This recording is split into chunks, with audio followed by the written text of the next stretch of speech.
Shoutout brum sa inyo mga konspirasyon. Nandito na nga po tayo sa daan na itinuro po sa atin papuntang Dait. Malayo-layo man po ito pero eto naman ang ganda ng daan. Nakikita po natin mga konspirasyon. Oh. Shout out sa mga taga Bicol dito sa Dait. Oh. Ayan naman po talaga. Oh. So dito na po talaga pinili natin para syempre ang hanap natin din ay makapag long ride.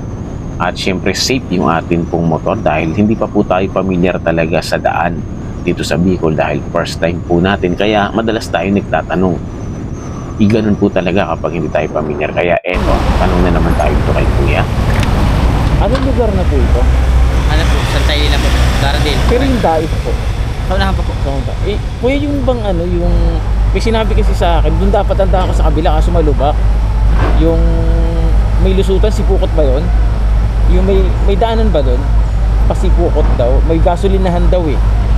Dito po yung sunahan. Dito po yung sunahan po. Ay, nalapas ako na yung ano? Yung crossing po sa Tabo po. Ah, nalampasan ko na yung gasolinahan. Oo. Malayo na. Ay, ito? Saan ba? Yan o. Yan paano Bicol. May pasipo po to. Yan. Ay, hindi. Ang ibig ko sabihin,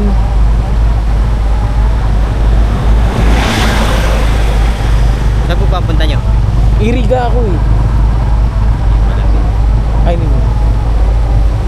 Hindi, doon kasi sa ano, doon kasi sa bungad, yun nga sabi, mayroong papaganyan, mayroong pagpapadait. Ngayon, yung kasi dito maluba, kaya sabi niya, dito ako dumaan papuntang Dait. Tapos, dito sa papuntang Dait, may makikita daw ang gasolinahan. Sa unahan pa po yun. Sa unahan pa? Papaganon. So, akala ko nalampasan ko na. Anong kapangalan ng gasolinahan? Hindi ko lang po alam ang pangalan kasi. Pero meron. Tapos kakanan daw ako din. Okay. Meron talaga doon. Okay, salamat. Yun nga mga tol, akala ko nakalampas na tayo pero ay malayo pa po pala yung atin pong hinahanap na lugar.